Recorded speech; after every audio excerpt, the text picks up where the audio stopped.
Oi, oi, oi! Estamos aqui para mais uma live. Hoje a gente vai conversar com a Tainá, uma psicóloga, e a gente vai bater um papo muito interessante sobre ansiedade e obesidade. Será que tem alguma relação essas duas mocinhas, a ansiedade e a obesidade? Vamos lá, gente. Ó, quem for chegando aqui, vai dando um oi, dá um tchauzinho aí pra mim. Vai chegando, vai dando um oi pra mim, hein?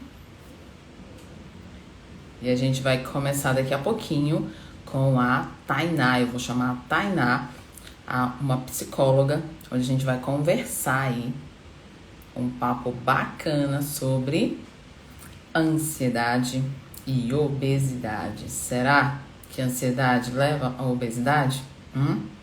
É isso que a gente vai ver aqui hoje com a Tainá. Tá chegando, Tainá já chegou na área. Já chegou na área, né, Tainá? Vou te chamar. Enquanto isso, quem tá aqui, manda aviãozinho pra turma, tá? Manda aviãozinho pro seu povo, minha gente. Chama o povo pra cá. Segura aí que eu vou te chamar, Tainá.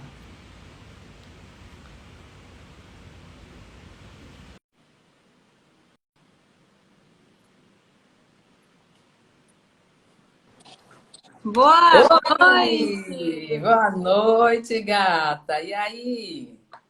Tudo tranquilo?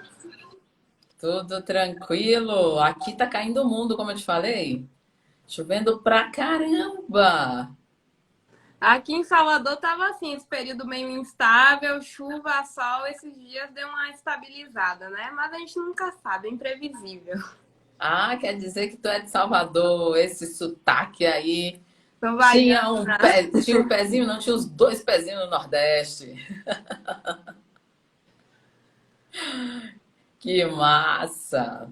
Então, Tainá, conta pra gente o que que você faz, qual a sua formação, com o que que você trabalha.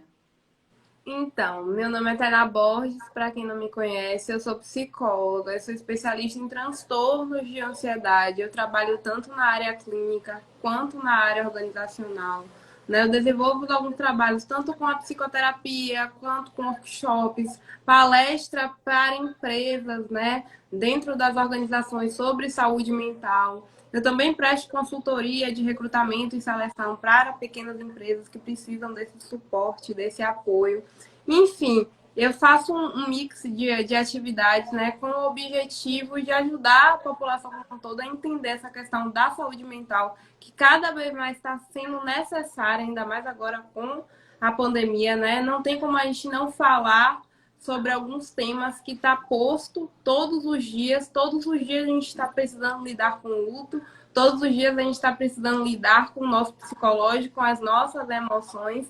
Então tem sido uma demanda crescente, né? E aí eu tenho desenvolvido vários trabalhos. Em 2022, gente, vai ter um workshop para ajudar, né, esses ansiosos a lidarem melhor com essa ansiedade, um passo a passo. Como é que eu começo? O que é que eu preciso saber? Porque uma coisa, né, que eu bato na tecla todas as lives que eu sempre trago aqui é que uma coisa é que você vê na internet, outra coisa é o conhecimento que você aprende com um profissional.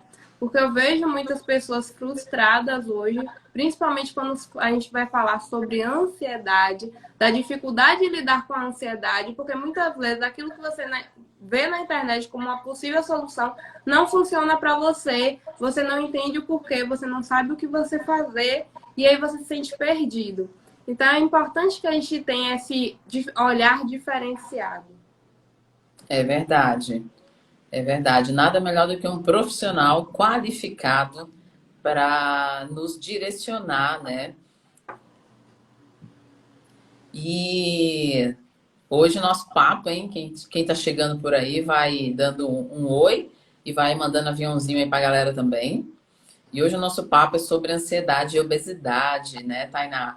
E eu já fiz uma live aqui, na verdade foi a minha primeira live, a segunda, a primeira de conteúdo mesmo, né? E eu fiz a minha primeira live de conteúdo mesmo aqui há um ano atrás, foi sobre ansiedade e obesidade, Ai, que né? E é bem bacana. legal que eu estou resgatando aí esse conteúdo. Então, na época eu falei de três pontos da ansiedade, né? A visão psicológica, a fisiológica e a filosófica. Então foi bem legal, assim. E hoje a gente vai falar aqui, né, da psicológica mais profundamente com um especialista aí e que vai deixar a galera que está aqui assistindo a live agora ao vivo e quem for assistir depois também, vai deixar muito mais mastigadinho para a gente poder entender, né, o que gera essa ansiedade e se essa ansiedade pode fazer com que as pessoas engordem. A gente está num período assim. Então, agora melhorou, né, um pouquinho mais, as academias abriram, mas a gente passou por um período bem ruim aí, onde a gente não podia sair de casa, as pessoas pararam de se exercitar e as pessoas começaram a comer mais, a ficar estressados dentro de casa, sem conseguir fazer nada, e a ansiedade foi tomando conta. Junto com a ansiedade vieram as consequências, né? E uma das consequências é o que a gente vai falar hoje, né? A obesidade. Uhum. Taca-lhe pau no seu conteúdo aí, Tainá. Primeiro, eu gostaria de começar, né, introduzindo um pouquinho da minha jornada dentro desse tema, que você falou um pouquinho desse resgate, né, e para mim, trazer esse assunto, apesar de um assunto que eu tenho uma grande familiaridade, foi um assunto que eu ainda não abordei aqui, eu ainda não tinha trazido, e foi ótimo ter a oportunidade de trazer, porque quando a gente fala de ansiedade, são tantas coisas, tantos aspectos, que às vezes a gente não dá conta de lidar com tudo isso. Mas uma coisa que para mim foi muito marcante foi que durante um ano eu trabalhei num ambulatório que era justamente um ambulatório de obesidade. Eu trabalhava com um grupo de mulheres, né? Era uma equipe multidisciplinar. E era muito legal a gente ter essa visão. Eu gosto muito dessa visão amplificada, né? Da psicologia, da enfermagem, da medicina sobre um determinado aspecto. Então foi um ano fazendo um trabalho longo com essas mulheres que passaram por muitas coisas, muitas dificuldades. Porque quando a gente fala da obesidade, as pessoas às vezes se prendem apenas ao aspecto físico. Mas a gente tem que pensar que a obesidade tem um impacto muito grande na questão psicológica também. Como é que está a imagem dessa mulher? E quando eu falo mulher, não estou excluindo os homens que estiverem assistindo, tá? Mas é porque o índice é muito maior, a frequência é muito maior. A gente tem dados que comprovam, né, que nas mulheres tem um índice muito mais alarmante, né? Existem também homens com obesidade, mas quando a gente vai fazer esse comparativo, a gente vê que pelo menos a busca por ajuda, né, essa predominância com relação à questão da obesidade e da ansiedade é voltada mais para o público feminino.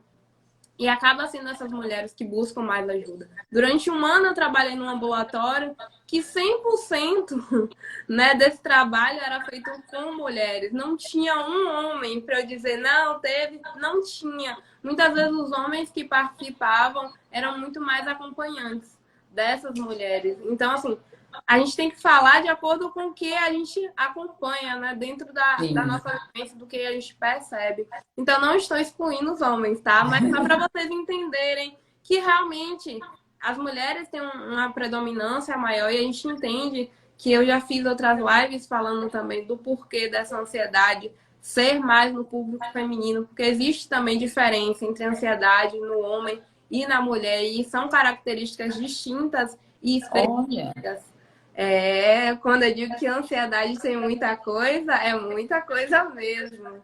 E gente, nunca tinha pensado nisso, que em homem ele reage à ansiedade, né, de uma forma diferente da mulher, são características diferentes. Nunca tinha pensado nisso. Mas sim, além dessa questão, a gente precisa pensar assim, a ansiedade de um modo geral, e eu não estou nem mencionando transtorno de ansiedade aqui, eu estou falando da ansiedade que todo mundo tem. Essa ansiedade, para mim, vai ser de um jeito, para você vai ser de outro.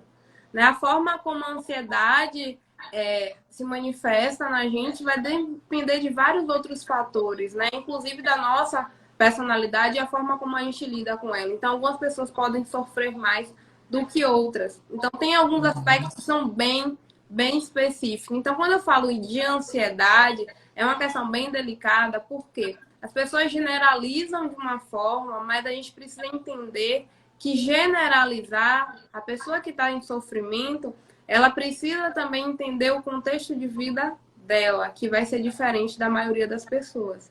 Então, tem alguns aspectos que vão ser em comum a todos nós, mas vão ter aspectos que vão ser específicos. E um dos aspectos que vai ser específico é a forma da gente lidar. Minha forma de lidar com a ansiedade vai ser totalmente diferente da sua. Pode ter coisas em comum, sim, até porque existem dados estatísticos que comprovam algumas coisas. Mas o que funciona para mim pode não funcionar para você. E muitas vezes a gente Perfeito. acaba não levando isso em consideração. Exatamente. E é uma coisa que a gente não pensa, né? A gente fala de ansiedade, a gente olha a palavra lá no seu macro, mas não vê o que está dentro daquilo, né? E quando a gente vai abranger para um pouquinho mais específico ainda, quando a gente vai falar dos transtornos de ansiedade, eu gosto de frisar isso, porque as pessoas estão acostumadas a ouvir transtorno de ansiedade, como se houvesse um único específico, que normalmente é o conhecido da TAG, né? Transtorno de ansiedade generalizada. É o mais conhecido, é o mais divulgado. E quando você pesquisa no Google sintomas de ansiedade, é o primeiro que aparece.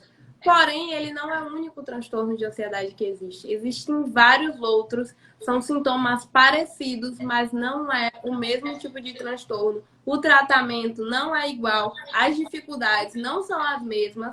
E se você não sabe disso, muitas vezes você vai pesquisar, não se identifica com aquilo e você acha que você não tem. Mas você não sabe que tem outras questões, outros tipos de transtorno e que muitas vezes você precisa de ajuda antes que isso se torne algo mais grave. Mais grave. Nossa, quanta coisa! Exatamente o que você falou, né? No início. Tem muita coisa sobre a ansiedade para ser falada. Eu não fazia ideia que existe vários tipos de transtornos de ansiedade. Para mim era só um mesmo. E é por isso que eu gosto de, sempre que eu vou falar qualquer assunto que envolva ansiedade, eu gosto de fazer essa primeira introdução, porque para quem está nos assistindo, sempre é algo novo, né? Tem muita Uhum. gente que não sabe, da mesma forma que você não sabia, muitas pessoas não sabem. O que é óbvio para uns não é óbvio para muita gente. E tem muita gente que fica em sofrimento por não saber que precisa buscar ajuda e a gente precisa falar sobre isso também. Exatamente. É um ponto muito importante, né? E principalmente como você falou que trabalhou aí um ano com mulheres com obesidade. Eu trabalho com emagrecimento, trabalhei muito tempo em academia com emagrecimento e a gente vê o estrago que a obesidade faz na vida dessas mulheres. Na verdade, Tainá, o que eu percebo é que é um ciclo, né, de que a ansiedade gera a obesidade e a obesidade também gera ansiedade. É uma mão, né, que vai e volta. Você já percebeu isso aí nas suas pacientes? Como é que é? Eu vou chegar lá, mas antes, né, de eu falar sobre isso, porque tem algumas coisas, né, específicas que eu preciso pontuar sobre isso. Mas antes é importante a gente contextualizar para quem está chegando aqui, né, o que é a obesidade, né? Para muitas pessoas pode ver na imagem, né, de uma pessoa gordinha. E a gente precisa entender que obesidade não é uma pessoa gordinha. A gente precisa entender que a obesidade é quando a pessoa está acima de um peso ideal. E que peso ideal é esse? Não é o padrão estético que a sociedade impõe, muito pelo contrário, é o peso ideal do ser saudável, né? Existe o cálculo do IMC, né, que é o índice de massa corporal, que tem um cálculo que baseia a nossa altura e o nosso peso para saber o índice, esse índice para saber se a gente está no limiar de ser algo saudável, se estamos abaixo do nosso peso ideal, se estamos acima, se estamos com sobrepeso ou obesidade. Lembrando que a obesidade também tem diferentes graus de obesidade, né? Tem 3 tipos de grau de obesidade. Então, essas coisas é importante a gente também psicoeducar quem está nos assistindo, porque muitas vezes existem os estigmas lá fora, a gente escuta muito, é um assunto delicado, né? Muita gente levanta a bandeira com relação a isso. É importante a gente diferenciar que a gente não está falando aqui de quando a gente fala de gordura, a gente não está falando de pessoas que são gordinhas, a gente está falando de obesidade. Então é um outro grau, porque a obesidade causa outros problemas, leva a outras comorbidades, tanto com relação a transtorno mental, quanto com relação a comorbidades de doenças físicas, como hipertensão, diabetes e várias outras coisas.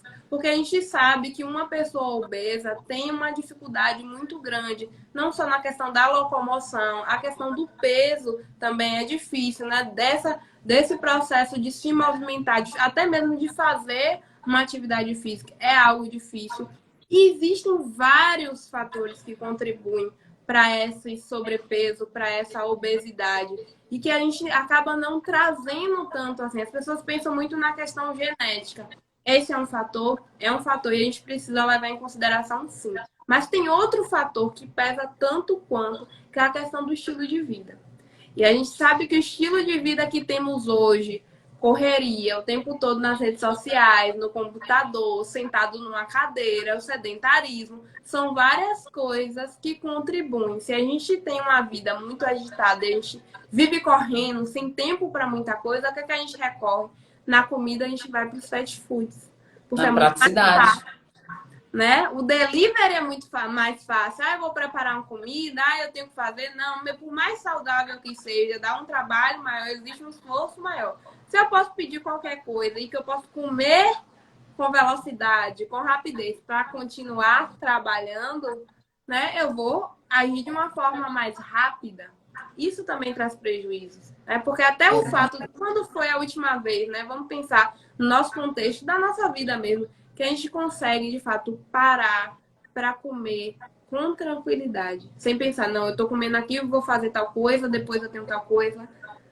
Grande parte das pessoas estão nessa daí, né? Engolem a comida. É legal a gente frisar, igual você falou, que quando a gente fala de obesidade, agora tem muito aquela coisa de o politicamente correto e as pessoas que levantam as bandeiras, agora tem o pessoal da gordofobia. Então, quando a gente toca no assunto obesidade, lá vem a galera da gordofobia em cima, né? E aí, falando que nós somos preconceituosos e não é nada disso. Quando a gente trata da obesidade, a gente está falando sobre a obesidade, a gente quer levar um alerta para as pessoas, né? Porque a obesidade gera vários tipos de doenças metabólicas, né? Na verdade, a obesidade ela já é um aglomerado aí de doenças metabólicas. E isso causa morte, morte precoce. Então a gente quer alertar as pessoas. Não tem nada a ver com porque é gordo é pior do que outra pessoa, nada disso. É só um alerta, é uma forma de ajudar o outro ser humano. Porque a gente sabe que quando você está com obesidade em qualquer um dos graus, principalmente se forem os mais altos, é tão difícil você sair, se você se movimentar daquele lugar, né? Daquele lugar de homeostase, sair daquilo, se movimentar, buscar ajuda, é tão difícil. E às vezes a gente está ali, ó, para ajudar. Só que as pessoas acham que a gente está com preconceito, com a tal da gordofobia aí, né? Então é isso que eu quero deixar claro, porque eu até parei de falar de emagrecimento no meu canal, porque gera muito isso. Eu já tive algumas pessoas me mandando mensagem falando que eu tinha preconceito com pessoas obesas. Falei, gente, nada disso. Eu estou aqui para ajudar. Eu tenho conhecimento, meu conhecimento, eu me formei para isso. Estou para te ajudar e não para, né? É importante a gente trazer essa reflexão do espaço, né? Do que a gente está falando, né? Por isso que eu frisei a questão da diferença entre ser gordinho, gordinha e obesidade. São coisas totalmente distintas. Por quê? Independente do levantamento dessas bandeiras, né, que eu entendo o posicionamento, tem a questão também das pessoas que são leigas, né? Tem gente que associa obesidade a simplesmente gordura, e não é isso. Né? Não é desse lugar, não é disso que estamos falando. A gente está falando de uma gravidade muito maior e que traz prejuízo em diferentes áreas da vida e que traz um sofrimento para aquela pessoa. Uhum. Então é importante a gente entender também o lugar do que a gente está falando, né? E explicar para as pessoas que estão nos acompanhando que às vezes essa questão é muito por não entender a forma como a gente se posiciona. Então é importante a gente trazer esse alerta também. E aí a gente volta para aquelas outras questões, né? As alterações hormonais também, que são um outro fator da questão da obesidade. E aí, quando a gente vem para a questão da famosa ansiedade, hoje é muito difícil a gente perguntar para alguém que não é ansioso, né? É, Muito raro alguém responder, eu não sou ansioso. Porque a gente está vivendo uma cultura e a nossa sociedade está caminhando para um espaço que a gente está cada vez mais acelerado, que nosso estilo de vida contribui para que a gente desenvolva uma ansiedade que se torna lá na frente prejudicial por conta do nosso estilo de vida. Então, quando a gente fala dessa questão da ansiedade e da obesidade, a gente pode pensar primeiro na questão da nossa relação com a comida. O que é que a gente faz quando a gente está ansiosa? A gente muitas vezes desconta na comida. E normalmente essa comida nunca é uma fruta, nunca é uma não, salada. eu falo isso, nunca é um pé de alface. Não, nossa ansiedade nos desperta para um prazer em comer. E esse prazer vem da onde? Vem de doce, vem de torta, vem de chocolate, vem de fast food, vem de É dos sempre carboidratos. comidas e alimentos que são extremamente calóricos, porém nos dá uma satisfação, um prazer interno que provoca um alívio. Nós sentimos um alívio ao comer. Comer é algo Uhum. prazeroso. Sim, Então, quando a gente está ansiosa, que a gente come, por exemplo, um chocolate, eu não sei vocês, mas eu amo, apaixonada por um chocolate. Não com importa pimenta, parar então. todo dia.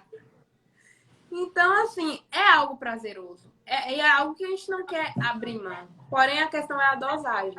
O problema não é a gente comer um chocolate. O problema é a gente pegar uma caixa de chocolate, sentar e comer em 30 minutos, tudo isso, às vezes em 10. Exatamente. Então, o nosso comportamento alimentar também contribui com relação à ansiedade. Nós temos algo que é comum a todo mundo, que é a questão da fome emocional. Não sei se você já ouviu falar. Já até fiz vídeo de fome psicológica e fome emocional. Ótimo. Existem vários tipos de fome, né? E eu vou recortar, fazer um recorte, porque o nosso tema não é os tipos de fome, mas envolve esse assunto que é a questão da fome emocional. E o que é essa fome emocional? Nós comemos nossas emoções. E o que significa comer essas emoções? Como assim? Não estou entendendo. Quem nunca comeu algo para comemorar um momento de felicidade? Quem nunca reuniu os amigos para fazer festa em comemoração de alguma coisa? Envolve comida. Quem nunca se sentiu triste com o término de um relacionamento e foi comer coisas assistindo um filme muito triste? Clássico dos filmes essa cena, o pote do sorvete e a mulher triste chorando com o fim do relacionamento. Quem nunca se sentiu frustrado com alguma coisa, abriu a geladeira e tinha lá a primeira coisa que você viu e que era interessante, era saboroso para você e você pegou para comer. Então, várias vezes, em vários momentos do nosso dia, a gente faz isso e muitas vezes é de forma inconsciente. A gente faz, mas a gente não tá. Eu vou abrir porque eu tô frustrada e vou comer tal coisa. Isso não funciona. A gente simplesmente, tô triste, tô chateada, ou então tô alegre, quero comemorar e a gente vai e come. Isso é algo automático. A gente faz diariamente, às vezes todos os dias, e a gente não se dá conta. Quando a gente toma consciência, né, da forma como a gente lida com a comida, da forma como a gente se relaciona com as nossas próprias emoções, a gente pode mudar esse comportamento. Eu, por exemplo, eu consigo perceber quando eu estou ansiosa e quando eu estou comendo porque eu quero comer e não por estar com fome. Que a gente fala da questão da fome física. Então, assim, Uhum. quando a gente se dá conta e a gente faz com consciência, tranquilo. Depois a gente lida com as consequências, mas a gente está consciente. Quando a gente faz isso de forma inconsciente, a gente perde o controle. A gente perde a dosagem. E aí tem algo que a gente chama de transtorno de compulsão alimentar periódica, que é você comer muito, grandes quantidades em um curto espaço de tempo, que geralmente varia em 2 horas. Imagine você Uau, comer muita coisa em 2 horas, sabe? De uma vez nossa. só. Então, isso é um comportamento que é muito comum em pessoas obesas. Né? No ambulatório eu tive muito essa experiência e eu tive que fazer um trabalho de psicoeducação. E o que é psicoeducação? Mostrar para essas mulheres, né, o que elas estão comendo, o porquê delas se comportarem dessa forma e elas perceberem a forma como elas lidam com essa alimentação, com esse ir em busca de, né, como uma forma de satisfazer. Um outro aspecto também que envolve a questão da alimentação é a questão da compensação. Né? Eu levantei antes de entrar nessa live lá nos meus stories a pergunta: você já teve a sensação em algum momento da sua vida de um vazio, de uma falta que você nunca soube explicar o motivo? Muitas pessoas responderam que sim. E muitas vezes essa falta que a gente não sabe o que é, envolve uma questão, e mais uma vez eu vou trazer a questão do inconsciente, porque a nossa mente é maravilhosa. Então a gente pode usar ela a nosso favor, mas se a gente não abraça a nossa mente, ela também pode ser nossa inimiga. Porque muitas Uhum. coisas ficam no nosso inconsciente, que é como se fosse um baú na nossa mente que armazena algumas coisas que a gente não percebe no dia a dia, mas se alguém toca nesse assunto, isso desperta para o nosso consciente, né? De forma bem breve, para vocês entenderem esse mecanismo. E quando a gente faz esse trabalho com essas mulheres, por exemplo, ensinando, mostrando, elas começam a perceber. Porque a gente faz isso de forma inconsciente. Para a gente perceber o que a gente está fazendo, a gente precisa de alguém de fora que nos mostre. Porque isso não é, a gente não faz porque a gente quer. Isso é algo Uhum. natural. É automático, né? E a gente começa a entrar num looping, num ciclo de fazer isso com tanta frequência que essa questão do transtorno compulsivo alimentar periódico contribui para a obesidade. Porque é a questão de você comer muito, em grandes quantidades, em pouco espaço de tempo, e normalmente não são coisas saudáveis. É, Então, são comidas que dão prazer, que é o carboidrato e a gordura. e aí tem uma outra questão também que as pessoas pensam: ah, obesidade, ok, obesidade e ansiedade. Faz sentido até aqui? Faz sentido, né? As pessoas, quando estão com fome, quando estão com a necessidade de lidar com angústias, vão despertar esse prazer através da comida e isso pode ter um descontrole. Ok, isso é uma forma de contribuir para a obesidade? É, mas é só comendo? Será que a ansiedade contribui só dessa forma? Não, Não, fisiologicamente não. não. E aí a gente pode pensar em alguns outros aspectos que vão além do comer. Quando a gente fala em situações em que estamos ansiosas, em que estamos estressadas, em que estamos tensas, em que estamos com várias emoções ao mesmo tempo, a gente sabe que o nosso organismo naturalmente libera um hormônio chamado cortisol.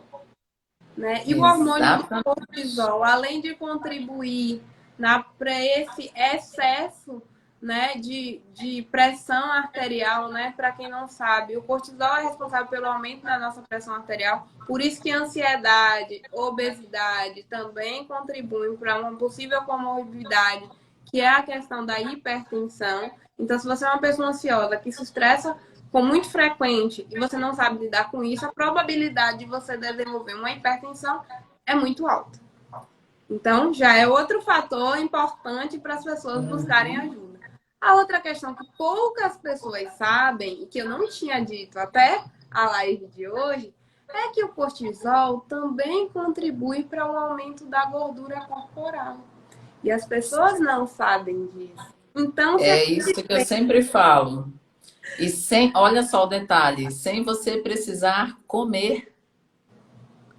O cortisol, ele aumentado na corrente sanguínea, ele vai fazer aumentar a produção de células de gordura sem você precisar colocar nada na boca.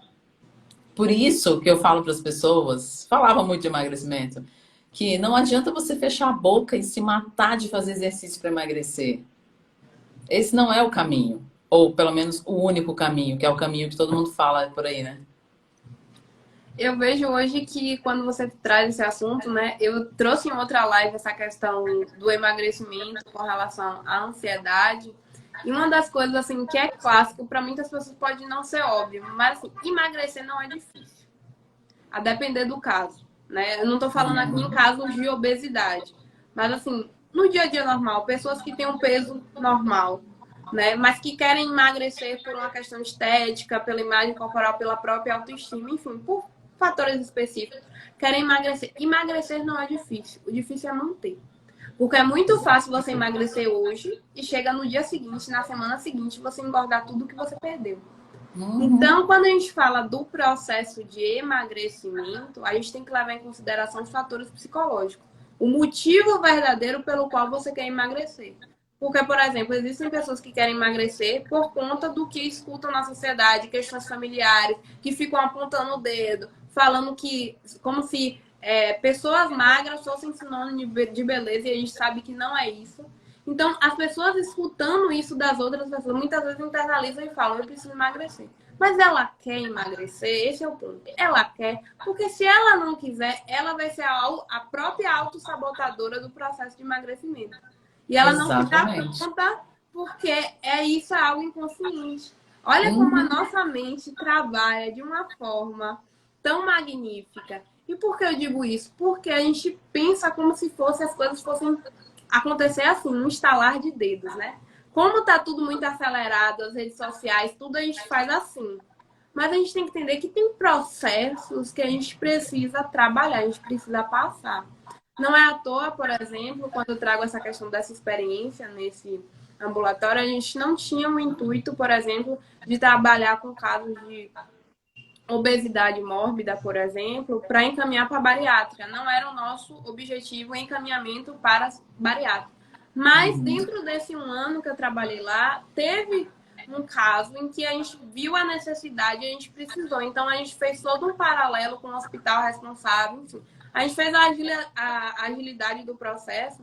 Mas assim, essa mulher foi preparada para saber que antes da cirurgia, durante e após, ela precisava de um acompanhamento psicológico. A gente faz uma avaliação psicológica para pessoas que vão se submeter a uma cirurgia bariátrica. Porque não é simplesmente o processo de emagrecimento. É a sua questão da sua imagem corporal, como é que está a sua autoestima, como é que está seu psicológico para isso. Porque, para quem não sabe, depois da cirurgia bariátrica, tem várias restrições que precisam ser seguidas para o processo dar certo. Não é simplesmente fazer uma cirurgia, pronto, acabou, vou comer tudo, que agora não é assim, gente.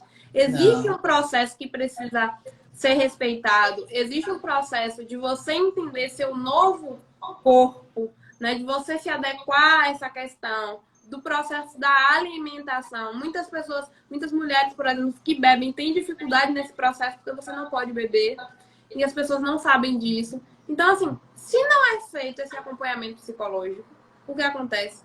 A cirurgia, todo o processo, todo o investimento financeiro, enfim, mental que você faz para isso, não adianta de nada. Porque essas Não. mulheres voltam ao peso que tinha antes, mesmo tendo feito a cirurgia.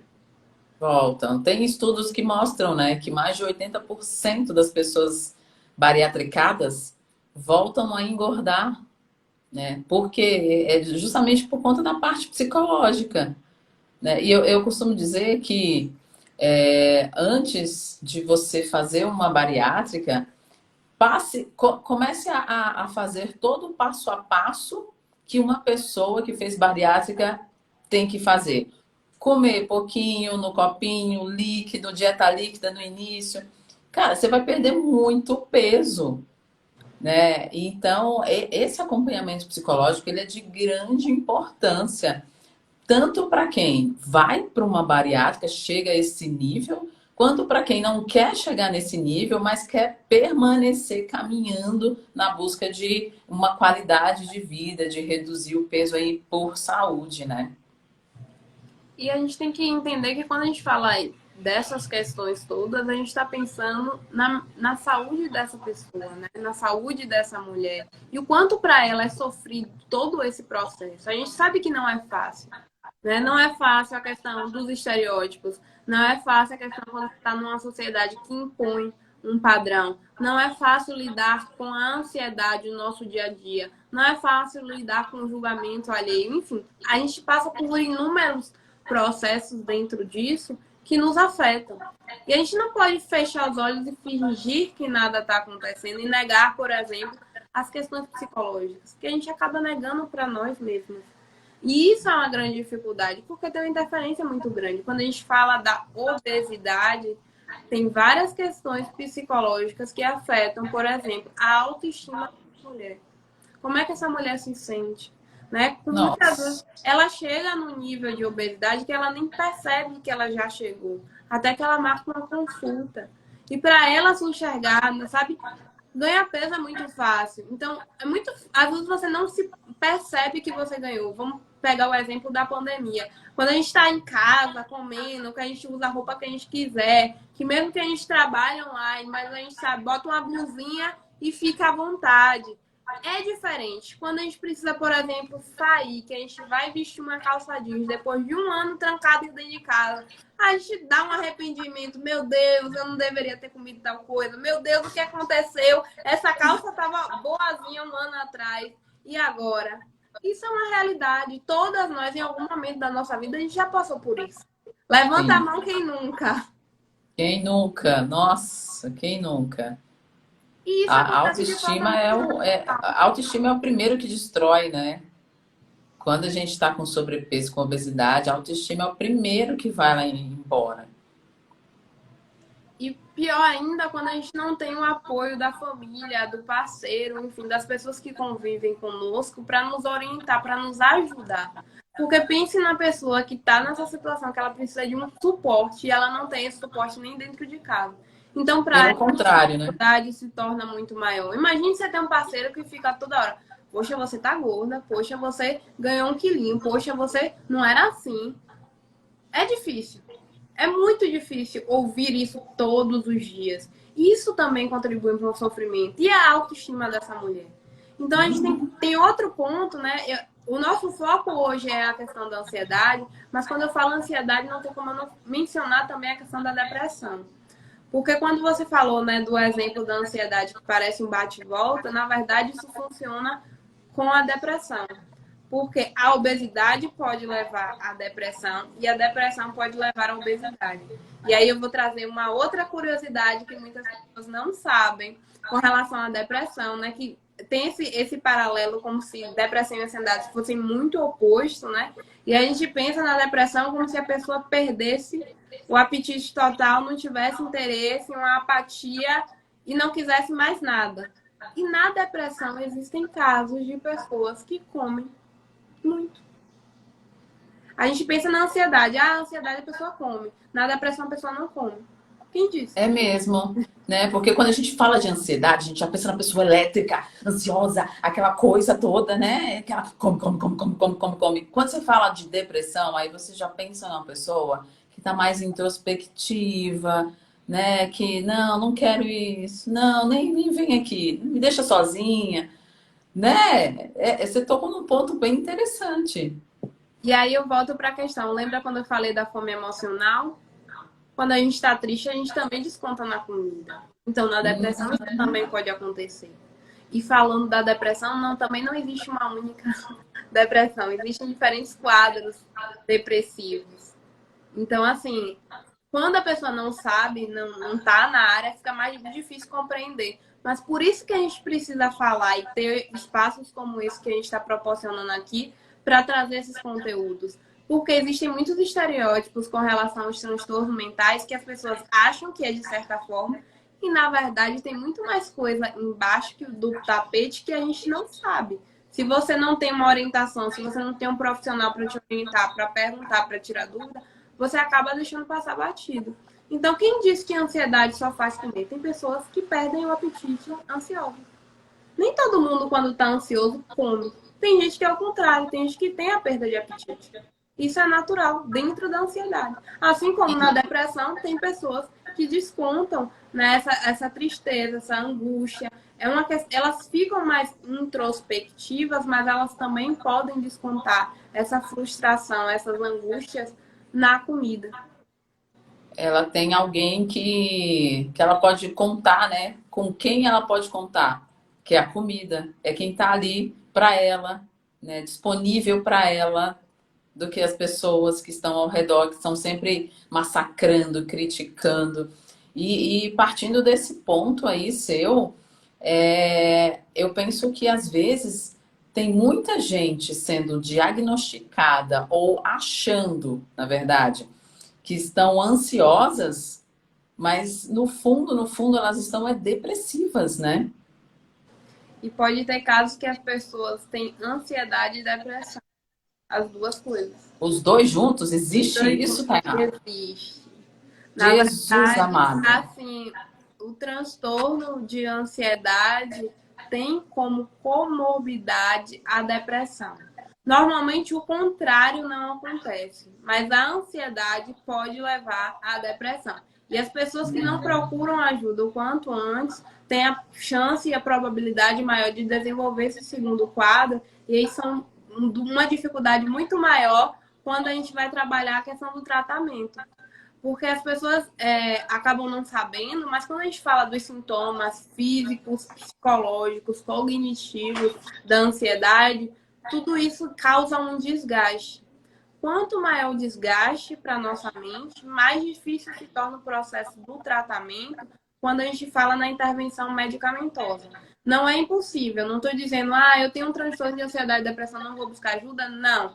Nunca é tarde para buscar ajuda. Mas quando eu falo da questão da prevenção e da importância da prevenção, é que sempre o prognóstico vai ser muito melhor. Se você percebe que tem uma dificuldade hoje, independente de você saber, tem um transtorno, não tem, não importa. Procure ajuda. Porque o gasto que você... Vamos pensar, as pessoas hoje falam, a terapia é muito caro, fazer acompanhamento é muito caro. Ok, você não paga agora. Aí chega lá na frente, 1 ano, 2 anos, você vai fazer um acompanhamento para 2 transtornos, mas as dificuldades que você ocasionou durante esse processo, porque traz outros problemas, né? Na relação do casal, na relação familiar, na relação com convívio com outras pessoas. Se tem filho, isso envolve também. E vem a questão do medicação.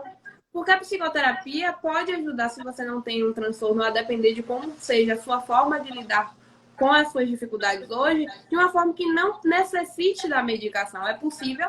É. Agora, se você espera, não, vou esperar ano que vem, depois, que a gente sabe que tem aquelas pessoas que postergam, né? A procrastinação de quem é ansioso é clássica. Mas a que preço? Ao preço da sua saúde mental? Será que vale a pena postergar tanto tempo assim? Quando eu estou trazendo essa questão das consequências hoje, por exemplo, da pandemia, tem muitas pessoas que não vão buscar psicoterapia agora. Não estão sentindo o efeito, né? Tem muitas pessoas que acham que passou pela pandemia tão tranquilo, mas vai chegar lá na frente e vai sentir o impacto. Todo mundo, independente de ter um transtorno mental ou não, todos nós fomos impactados de alguma maneira pela pandemia. Todos nós sofremos algum tipo de impacto. A questão é, a forma como cada um vai lidar com esse impacto vai ser diferente, porque vai depender da nossa relação com a nossa família, vai depender das nossas ferramentas internas. Eu tenho resiliência suficiente para me adaptar a situações de caos, ou eu me desorganizo, me desestabilizo e não consigo lidar com as emoções. Né? Eu sou uma pessoa que sou muito explosiva, eu sou uma pessoa que desconta minhas emoções na comida, eu sou uma pessoa que consigo lidar mesmo com as adversidades, ou eu sou uma pessoa que eu tento, mas no final do dia eu sofro e choro sozinha porque eu não sei lidar com isso. Então, assim, essas questões vão pesar. Em algum momento isso vai pesar. Por isso que quando eu falo da questão da psicoterapia, é para naturalizar. Não é para as pessoas não pensarem, a psicoterapia é só para quem tem transtorno mental. Não é, gente. Se fosse assim, não teria por que eu estar aqui hoje. Por quê? Tem muitas pessoas que buscam psicoterapia por outras razões que não tem nada a ver com transtornos. Né? Tem gente que tem dificuldade no relacionamento. Tem gente que passou poucas e boas com relação a essa questão dos processos de luto. Tem gente que tem dificuldade de lidar com as emoções. Tem gente que tem dificuldade com o processo, por exemplo, de se tornar mãe, o ser mãe, né? Essa mudança, às vezes uma gravidez que era desejada e passa por um processo psicológico que é difícil. Enfim, a gente está mudando constantemente. A gente vive várias coisas, a gente passa por várias coisas todos os dias. E nem sempre a gente consegue lidar com isso. Uhum. E às vezes a gente tem muito preconceito com esse negócio de buscar ajuda psicológica, né? Ah, é só coisa de gente que tá meio doido assim da cabeça, né? E acaba empurrando com a barriga e a coisa vai ficando pior. Então, a dica que você dá, assim, o recado que você deixa agora nesse início de live. Início o quê, gente? Oito h Fala, 48 como assim? voou! Que é isso? Então, nessa metade de live, assim, o recado que você deixa para eles é, ou para elas, como a gente fala muito para mulheres, né? O alerta é vá procurar uma ajuda psicológica, né? Independente do nível que esteja. E uma coisa que as pessoas também não sabem, e eu trouxe isso na outra live, né? E a colega, né, a parceira que fez live comigo, ela falou: Poxa, nem eu sabia disso. A gente fala muito da psicoterapia, mas não existe só psicoterapia como ajuda. Por exemplo, você tem uma dificuldade, você não sabe se seu caso é para psicoterapia ou não, mas você também não sabe lidar com isso. Você pode marcar uma consulta psicológica. Não é um processo de psicoterapia, mas é uma consulta de orientação. Então, Aham. existe essa possibilidade. Antes de você, né, ter o preconceito de, eu não quero fazer, é importante que você busque ajuda para você saber como é que eu posso te ajudar. Se você não busca, por exemplo, não conversa comigo, eu não sei como é que eu posso te ajudar se eu não souber o que é que você está passando. Então, assim, antes das pessoas terem esse preconceito com a psicoterapia, é importante até você entender seu caso de psicoterapia. Você quer fazer psicoterapia ou você quer uma orientação? Você tem uma dificuldade específica e você quer trabalhar em cima disso, a gente pode fazer uma psicoterapia breve. Você quer trabalhar várias coisas com relação à sua vida, melhorar vários âmbitos da sua vida, seja no relacionamento, seja no trabalho, seja nos seus propósitos, nos seus sonhos, nas dificuldades que você tem como pessoa, que você quer melhorar, a gente faz um processo normal, psicoterapêutico, que não tem um prazo, digamos assim, né? Mas que vai trabalhar em cima do que você quer. Mas o que é que você quer? Então é importante a gente se fazer esse questionamento, porque as pessoas muitas vezes só sabem da psicoterapia, mas não sabem que tem outras formas de ajuda. Por exemplo, essa questão, quando eu dou o exemplo desses grupos, né, que eu fiz com essas mulheres dentro do processo do ambulatório. Eu fiz psicoterapia breve. E o que é psicoterapia breve com algumas mulheres? Eu vi que elas tinham necessidade. É um processo terapêutico mais curto, né, que tem um tempo, né, pré-estabelecido, mas que pode ser negociado, que é menos, por exemplo, do que 6 meses, ou às vezes até 6 meses, que a gente vai trabalhar um ponto específico. Por exemplo, eu tenho dificuldade de emagrecer, eu quero emagrecer. A gente vai trabalhar a sessão em cima disso. É quando a pessoa quer apenas uma coisa específica. Porque quando a gente vai falar de ansiedade, de uma forma geral, a ansiedade afeta várias áreas da nossa vida, não é uma única área. Então, e ela traz também inúmeros prejuízos. Então, quando a pessoa vai deixando essa bola de neve crescer, vai deixando essa bola de neve crescer, muitas pessoas chegam no consultório com uma demanda e saem dele descobrindo que tem 300 para dar conta.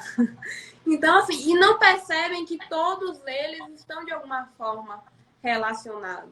E aí eu vou trazer outro que também é muito clássico, né? Que muitas pessoas estão vivendo hoje por conta da pandemia, que é a questão, a relação entre a emoção e o dinheiro. Você sabia que as suas emoções interferem na sua forma de lidar com o dinheiro?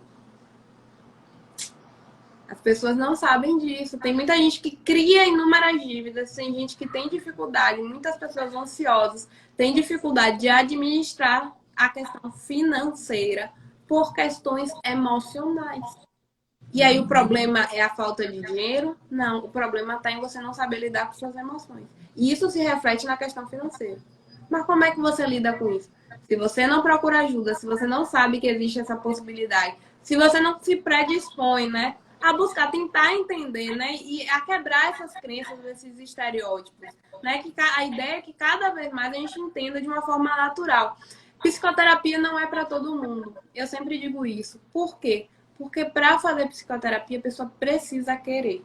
Eu não estou aqui para fazer divulgação. Ah, todo mundo tem que fazer. Tem muitos psicólogos que fazem isso e aí vai da conduta de cada um. Eu não faço isso, porque eu sei, eu faço psicoterapia também, tá, gente? Então, assim, eu não só divulgo o meu produto, mas eu também faço o processo porque eu sei da importância dele. Então, assim, quando eu falo, eu sei que é difícil, eu sei que não é fácil passar por isso, mas eu sei também a transformação que isso gera na pessoa. Todos os dias eu vejo os resultados que meus pacientes estão tendo. Então, para esse resultado acontecer, precisa de algo muito importante. Não é eu te dizer, faça terapia, você querer essa mudança. Você quer mudar algo em sua vida? Eu digo, a psicoterapia vai te ajudar. Isso eu posso afirmar. A psicoterapia vai te ajudar. Se você quer mudar algo, a psicoterapia vai te ajudar. Mas essa mudança precisa partir de você. Precisa o querer, o interesse. Porque existe um investimento, e quando eu digo investimento, eu não estou falando financeiro, estou falando do psicológico. Porque é um investimento, por quê? Porque você tem o retorno disso durante todo o processo. O primeiro passo é querer, né? Querer faz toda a diferença dentro desse processo. E como a gente está falando também de ansiedade relacionada aí à obesidade ou obesidade relacionada à ansiedade, né, é indispensável uma equipe mesmo, né, uma equipe multidisciplinar para tratar a obesidade. Então, você tem que ter o psicólogo, você tem que ter o profissional de educação física, o seu treinador, e você tem que ter o nutricionista. Então, os três trabalhando em conjunto é sucesso, né? Porque às vezes a gente vê muitas pessoas que estão assim, que não têm esse conhecimento que você trouxe pra gente e elas querem emagrecer, só que elas buscam emagrecer de uma forma que eu falo que é equivocada, né? Porque elas buscam o que aparece no feed para elas. Eu não sei se você já passou pelo seu feed e aí aparece, né, os treinos emagrecedores, as dietas emagrecedoras. E aí as pessoas elas buscam aquilo, elas caem nessa rede como peixes e elas não têm ou elas não chegam onde elas querem no emagrecimento consciente, no emagrecimento consistente, né, no peso ideal. E elas acabam se frustrando com todas aquelas tentativas. E isso faz com que a ansiedade e logo depois a depressão aumente aí, não é? E acho que você, como trabalhou com essas mulheres aí no ambulatório, deve ter tido relato de muitas pessoas delas que já tentaram de tudo, né, para perder peso e foram só tentativas frustradas. Essa questão da frustração, como tentar emagrecer, é muito forte. Hoje eu digo até mais, porque hoje a gente tem uma questão muito maior que a questão das redes sociais. Né? Quando eu fiz esse trabalho no ambulatório, a gente não estava numa época de pandemia, né? Então a gente tinha o contato do presencial, né? E o público era um pouquinho diferente, né? Do público que a gente trabalha hoje. Mas quando a gente pensa nessa questão das redes, né, esses jovens, né, quando a gente vai pensar mais, vamos voltar um pouco mais para o público dos mais jovens. O quanto a rede social está influenciando não só essa questão de uma agilidade, de uma rapidez, mas quem você quer ser e quem você quer mostrar que você é na rede social.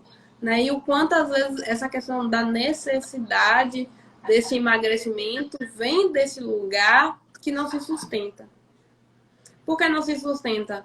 Você tenta emagrecer de forma rápida, você faz 300 mil dietas que tem na internet, não funciona, e você acha que você nunca vai conseguir emagrecer por conta disso. Ou você vê as pessoas que fazem treinos rápidos e conseguem, e você quer ter o mesmo resultado que aquelas pessoas. E aí eu vou voltar para o ponto inicial. Somos pessoas diferentes.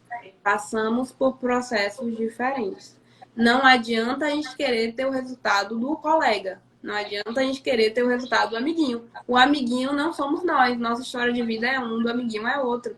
E a gente precisa se distanciar isso. Pessoas podem conseguir algum resultado com isso?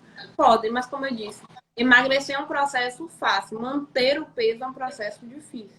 Essa pessoa pode conseguir um emagrecimento rápido, mas se ela não tiver um autocontrole com relação a isso, ou ela vai viver fazendo essa dieta eternamente, e que é sofrido, porque quando a gente emagrece de uma forma que a gente se priva do que a gente gosta, a gente sabe que chega uma hora que a gente vai querer comer doce, chocolate, pizza, tudo de uma vez só. É aquela questão. Começa a dieta na segunda-feira, chegou o final de semana, pode, tudo pode. E a gente sabe que isso não dá certo. Então, é causa aquele famoso efeito rebote. E aí Isso. não dá certo, isso não se sustenta. E aí a gente fica preso, às vezes, em coisas que a gente vê e a gente tem que entender que a internet hoje é um recorte da realidade, não é a realidade como um todo. Então, tem muitas pessoas que dizem que emagreceu com o método X, Y e fez uma cirurgia. Tem muitas pessoas que falam que tá fazendo não sei o que de forma rápida. Malha na academia não sei quantas vezes por semana, tá fazendo isso não sei quanto tempo, toma não sei quantos desses energéticos, enfim. O metabolismo é diferente. Então, assim, você não tem como ter certeza do que é que essa pessoa passou, a não ser que seja seu colega que você encontra todos os dias e acompanha a vida dele todo dia. E eu não digo na rede social, eu digo presencial mesmo. Mas, Uhum. independente disso, a gente precisa entender que o nosso metabolismo é diferente. Se a gente é uma pessoa sedentária que de repente resolve fazer atividade física, o início do processo da atividade física vai ser mais difícil. Manter esse ritmo vai ser mais difícil. Se uma pessoa já está acostumada com algum tipo de atividade física, mesmo que tenha tido uma parada por ano nesse período da pandemia, e agora resolve voltar, o ritmo dela vai ser outro. Então, Uhum. são aspectos diferentes. E a gente tem que levar em consideração essa diferença. Somos pessoas diferentes. Exatamente. Temos metabolismos que trabalham de forma diferente. Às vezes, com o mesmo estímulo, você tem um resultado que a sua amiga não tem. Então, a gente tem que trabalhar a nossa individualidade, né? Então, por isso que é tão importante ter profissionais acompanhando. E não é qualquer curso que rola por aí que promete o tal do emagrecimento fast, o emagrecimento rápido, que vai trazer benefício para você. Às vezes você pode até com esses métodos emagrecer. Eu não falo, eu costumo falar que não é nem emagrecer, você pode até perder peso. Porque tem uma diferença entre emagrecer e perder peso, né? Emagrecer é de forma saudável, é você ou manter a massa muscular ou aumentar a massa muscular e reduzir a gordura. Agora, perder peso, você perde saúde, você perde líquido, você perde principalmente massa muscular, que é o nosso componente saudável. Então, o nosso corpo ele é feito de 60 a 70% de massa muscular. Então, a gente precisa da massa muscular. Se a gente não precisasse, a gente não era, né, mais de 50%, mais da metade da gente não era massa muscular, não era músculo. Então, a gente precisa dele. Então, perder músculo é muito prejudicial para o nosso metabolismo. Principalmente as mulheres, elas perdem massa muscular muito facilmente. Depois dos 20 anos, a gente perde muita massa muscular. Todo ano a gente perde um percentual de massa muscular. Então, o que muitas coisas, muitas propostas rápidas que a gente vê por aí faz é fazer com que as pessoas percam peso, não que elas emagreçam. E aí o emagrecimento, a sustentação disso não acontece, né? Você não consegue manter aquele ritmo de vida, aquele ritmo de alimentação com dietas mega restritivas aí, porque eu sempre costumo falar que comer é bom demais, gente. Eu amo comer, amo comer. Então, comer é um prazer que eu acho que a gente não pode abdicar disso. Mas a gente tem que entender o que a gente comeu, o que a gente está comendo, as combinações que a gente está fazendo.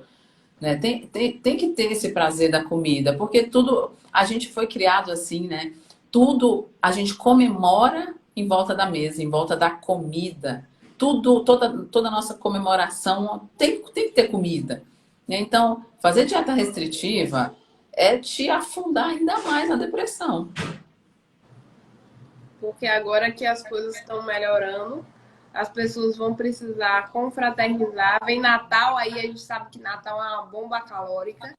E aí você Exato. pensar, todo mundo tá comendo e eu tô fazendo dieta e eu não vou conseguir comer, ou eu vou abrir mão disso e eu vou ser feliz, sabe? Porque assim, a gente não pode negar que a comida nos traz uma sensação de felicidade também, né? A nossa vida Aconchego, tá né? pensada na comida. A gente come várias vezes durante o dia. Quando a gente sai, normalmente a gente sai pra comer, ou em algum momento a gente vai comer, a gente vai para aniversário, tem comida, então é algo que faz parte da nossa vida. Não tem como a gente fingir que não tá ali, não olhar. E isso, além só de causar a questão do sofrimento, a gente se pergunta: será que o que é que vale mais a pena? Eu consegui alcançar meu objetivo, eu preciso alcançar meu objetivo de forma rápida. Porque não ser rápido, e eu digo rápido da forma que normalmente as pessoas querem. Não é que o processo não seja rápido, às vezes não é rápido da forma que você quer. Por exemplo, quero emagrecer 5 quilos em uma semana. Às vezes você consegue emagrecer esses 5 quilos em um mês, mas não é esse rápido da pessoa, precisa ser um rápido correndo. E eu pergunto, será que essa velocidade é tão importante assim? Será que não dá para a gente aproveitar o processo? Será que não dá para a gente ser feliz no processo? Eu não sei você, mas eu prefiro muito mais aproveitar um processo em que eu me sinta bem, sem que eu precise fazer uma dieta de coisas que eu gostaria de comer e fico sem poder comer, mas que eu atinja meu objetivo, do que ficar privada de aproveitar, gente. Na vida é única, né? A gente precisa aproveitar esses momentos. A gente está sendo o tempo todo com esses inúmeros processos de luto que estamos vivendo, né? Seja o luto coletivo, o luto de um familiar, de um amigo. A gente está vivendo inúmeros processos de luto e a gente precisa desses momentos de prazer e não de mais um sofrimento. Então, se é possível emagrecer, vamos emagrecer. Precisa ser com dor e com sofrimento? Não precisa. Para que estamos correndo? Né? Eu deixo essa interrogação de reflexão aí. A gente está correndo para quê mesmo?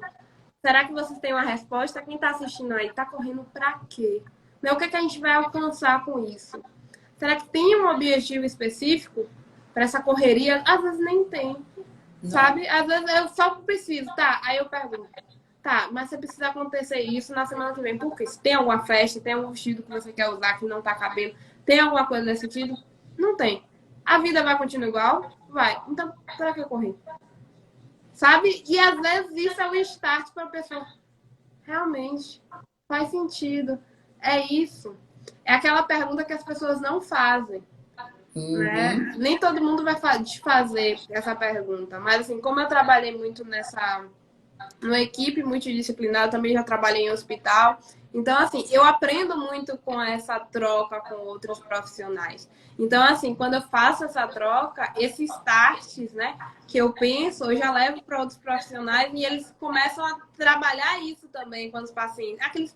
Aqueles profissionais que são mais abertos, né, que existem alguns profissionais Uhum. que têm uma dificuldade maior desse diálogo com a psicologia. Mas se eu consigo mostrar para esse profissional que perguntas como essa, né, que eu fiz aqui na live para quem está nos assistindo, que esse médico, esse enfermeiro, esse educador possa fazer para essa pessoa que ele está acompanhando, gere um start, faz sentido.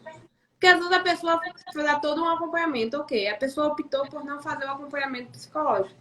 Ok, mas ela precisa pelo menos de um profissional que seja sensível o suficiente para levar em consideração que tem alguns aspectos psicológicos e que não é possível você fazer um trabalho, seja ele qual for, com uma pessoa, sem levar isso em consideração.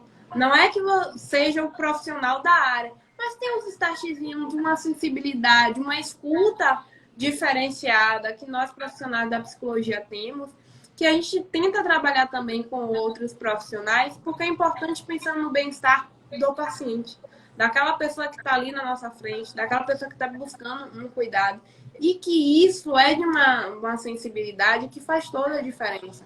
Então, eu tive a oportunidade, né, de ter essa experiência na prática, no dia a dia, com outros profissionais, e eu vi o quanto foi benéfico para esse paciente, sabe? Muitas pacientes que passaram por todo esse processo, porque eu acompanhava o trabalho de cada um, né? Então a paciente nunca ficava sozinha. Então era interessante, porque tinha essa troca mútua, às vezes ela tinha uma certa dificuldade, ela falava comigo, eu conversava com a nutricionista e a gente resolvia, encontrava soluções todas juntas para esses processos. E isso fez uma diferença muito grande, porque aquela paciente se sentiu ouvida. E a gente sabe do contexto que a gente vive hoje, eu não sei como é a realidade em Brasília, mas aqui eu escuto muito de colegas, de pacientes, enfim, de todo tipo de profissional. O quantas vezes você não se sente escutado pelo profissional que está ali na sua frente? Às vezes você vai fazer um Nossa, exame, um médico, eu já passei por isso, de fazer um exame ou falar com o médico, independente de qual seja a modalidade, independente de qual seja a funcionalidade, você fala, parece que você está falando com a parede, sabe? Você não se sente. E a gente precisa disso, ó, a área do cuidado. Né? Quando eu digo assim, as pessoas que escolhem a área da saúde, no mínimo, precisam ter essa sensibilidade. A gente está falando de pessoas. E as pessoas precisam desse exatamente. cuidado, dessa escuta. E isso todos nós podemos fazer. Uhum, exatamente. É acolher, né? Se sentir acolhida, se sentir parte. É isso que as pessoas buscam e é isso que cada vez menos a gente tem. E aqui é igual também. Aqui a gente vai para uma consulta, o médico te consulta durante 15 minutos, não dá para saber nada, e ele te pergunta ele não olha no seu olho, né? Grande parte não olha no seu olho e ele vai anotando, olhando para baixo. Enquanto você está falando, ele já está prescrevendo ali um remédio. Então não adianta nada o que você está falando, ele não quer nem saber. Ele já vai colocando ali uma receita de bolo para todo mundo. E a gente tenta resgatar isso, né? Eu não sei, eu vejo que sim. E eu, na minha área, né, eu tento também resgatar isso, essa coisa do acolhimento, né? De mostrar para as pessoas que elas são importantes, né? Ela não é mais um número, ela não é um código de barras, ela é uma pessoa, ela tem sentimento, ela é importante para mim. E isso a gente tem perdido mesmo, né? E depois da pandemia a gente perdeu muito mais. Mas é isso, né, Tainá? Olha só, o nosso horário já extrapolou. Você percebeu que o Instagram não tá mais derrubando o povo, né? É Porque porque, dava uma hora, derrubava. é porque o Instagram tem, não sei se você sabe da atualização, agora as lives podem durar 4 horas. Ah, é por isso. Que Teve muitas ótimo. atualizações, mas agora ele permite. Mas 1 hora normalmente é o tempo máximo que as pessoas conseguem nos aguentar. É, porque a Thalita até fala, né, de lives menores agora, né? Lives de 20 minutos, de meia hora, lives sim rapidinhas, né? Porque é para as pessoas poderem continuar a ficar dentro da live. E aí deu uma hora aqui, deu mais de uma hora a nossa live de hoje. Eu aprendi muito com você, gostei muito, muito bacana. E quem for assistir essa live depois, tenho certeza que vai aprender demais também com você. E ó, gente, é só seguir as dicas ali da Tainá. Segue ela, segue o perfil dela também, né? Você coloca bastante conteúdo lá, né? Bastante conteúdo sobre ansiedade. Toda semana tem live. E 2022 vai ter surpresa por lá. Para os ansiosos de plantão que me acompanham, vai ter novidades. E além disso, também tem o canal no YouTube, né? Quem ainda não me acompanha, tem o Piscina em Pauta, que também tem conteúdos. Inclusive, eu trago conteúdos voltados para a saúde mental, baseado em filmes e séries. Quem não gosta de poder aprender, né? Com lazer, né? É possível. Quem Muito nunca, melhor. né? Aprender. Então, existem várias formas da gente aprender, a gente olhar para a nossa saúde mental. Então, os vídeos tem muito vídeo lá, eu vou trazer coisas novas por lá também, então fiquem ligadinhos. Quem não se inscreveu no canal, aproveita, vai lá, se inscreve, acompanha as novidades. E tem muita coisa para quem quer aprender a lidar com a ansiedade. Inclusive algumas dicas do que você pode começar a fazer hoje, agora, nesse exato momento. Pá, se eu fosse você, correria pra lá agora, viu? É isso aí, minha gente. Obrigada, obrigada, obrigada. Obrigada, Tainá, por ter aceito aí o nosso convite aqui. E vamos estreitar e vamos marcar mais lives aí para a gente falar mais de ansiedade, de como a gente pode se prevenir desse mal do século, né? Obrigada, Lívia. Adorei a oportunidade de estar aqui. Falar sobre ansiedade para mim é sempre um prazer, né? Eu sei da necessidade, da importância desse tema e agora ainda mais, né? Porque eu já falava antes da pandemia, e com a pandemia foi um boom. Então, para mim, trazer um pouquinho mais desse conhecimento, 1 hora ainda é muito pouco, né? Para muita coisa que envolve a ansiedade, mas eu tento pelo menos trazer uma orientação, né, trazer algumas reflexões que eu sei que é importante para quem está em casa, para quem está nos assistindo. Faz toda a diferença. E mais ainda, se vocês puderem pegar todo esse conhecimento que eu passei aqui para vocês e colocarem em prática no dia a dia. Porque tem uma diferença muito grande em vocês aprenderem apenas assistindo a live e vocês seguirem as orientações do que a gente vem conversando aqui, né? Compartilhar essa live com amigos, com colegas, com familiares. Porque mesmo você sabendo ou não que o outro está passando, conhecimento nunca é demais. Sempre vai ter alguém precisando saber disso, sempre vai ter alguém que pode ser ajudado. Então, assim, numa época que a gente está precisando pensar um pouquinho mais nos outros, no próximo, né? Poder compartilhar um conhecimento, né? A gente sair um pouquinho desse âmbito de pesquisa na internet, compartilhar realmente um conhecimento que vai te agregar de alguma forma, que vai te dar alguma ajuda, é muito importante, faz toda a diferença. Muito obrigada. Com certeza. Com certeza. Muito bom, muito bom, muito bom. Muito obrigada e até a próxima, minha gente. Beijo, Tainá. Obrigada. Fica com Deus.